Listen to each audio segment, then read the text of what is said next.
192% అప్పు పెరిగిందంటండి. దాదాపు 200% దగ్గరలో ఉన్నాం మనం. 10 ఏళ్లలో 62 లక్షల కోట్ల నుంచి 181 లక్ష కోట్లకు అప్పు. మనమేదే ఉంటుంది, ఇదంతా మనమే కట్టాలి దీన్ని పన్నుల రూపంలో. దేశంపై అప్పుల భారం 2026 మార్చి 31 నాటికి 196,078,722 కోట్లకు చేరుతుందని కేంద్ర ప్రభుత్వం అంచనా వేసింది. ఇందులో 190,14,852 కోట్లు దేశీయ, 6,63,920 కోట్లు విదేశీ రుణం. 2025 మార్చి 31 నాటికి ఇది 181,74,284.36 కోట్లకు కానుంది. 2015 మార్చి 31 నాటికి దేశ రుణం 62,22,357.55 కోట్లకు మేర ఉంది. 10 ఏళ్లలో అప్పుల భారం 192% పెరిగింది. అయితే ఆర్థిక మంత్రి నిర్మలా సీతారామన్ మాత్రం కేంద్ర ప్రభుత్వం అప్పులు ఏటా తగ్గుతున్నట్టు తెలిపారు.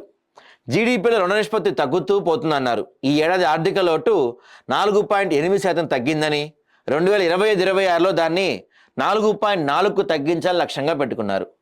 మొత్తం మీద చూస్తే మన అప్పుల పరిస్థితి ఎలా ఉందయ్యా అంటే, రుణం 2015 మార్చిలో ఎట్లుంది, 2025 మార్చికి ఎట్లా వచ్చిందంటే, అంతర్గత ఇతర అప్పులు అంటే మన ఇండియాలో మనం తీసుకున్న బ్యాంకుల నుంచి కావచ్చు, లేకపోతే ఏదైనా పెట్టి తీసుకున్న అప్పు మనకి 2015లో 60,33,894.47 కోట్లు ఉండిందంట. అది విదేశీ రుణం 1,88,443 కోట్లు మనం పక్క దేశాల నుంచి అప్పు తీసుకున్నాం. ఏది 2015లో 15 నాటికి. సో మొత్తం మీద కలిపితే అప్పటికి మన అప్పు ఎంత ఉందయ్యా బాబు అంటే 62,22,357 కోట్లు ఉండింది 2015కి మన అప్పు.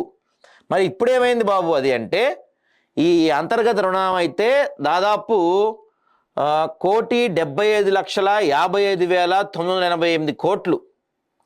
ఇక విదేశీ రుణం అయితే 6,18,295 కోట్లు. అంటే మనం పక్క దేశాల నుంచి అప్పు, ప్రపంచ బ్యాంకు నుంచి కావచ్చు, ఇతర అమెరికా నుంచి కావచ్చు, ఇంకేదైనా సరే మనకి పక్క దేశాల్లో ఉన్న అప్పు ఇంత సార్. ఎంత?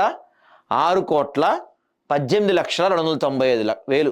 ఓవరాల్గా చూసుకుంటే ఇండియాకి మొత్తం అప్పు ఎంత ఉందయ్యా అంటే ఇప్పుడు 181,74,284 కోట్లు. ఇది దాదాపుగా 190% పెరిగింది. డబల్ని దాటి డబల్ అయిపోయింది. ఇది 2015లో మనకున్న అప్పు ఇది, 2025కి వచ్చేప్పటికి మనకు వచ్చిన అప్పు ఇది 181,74,284 కోట్ల అప్పులో ఇండియన్స్ ఉన్నాం.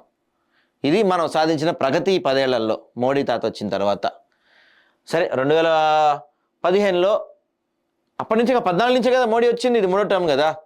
ఈ 10 ఏళ్లలో మనం సాధించిన ప్రగతి ఏంటయ్యా అంటే ఇది కనిపిస్తుంది. ఇది మరి దీనికి ఏం చెప్తారు నిర్మలమ్మ? మళ్ళీ పక్కనేమో అప్పులు తగ్గిపోయినాయి అని చెప్తున్నారంట.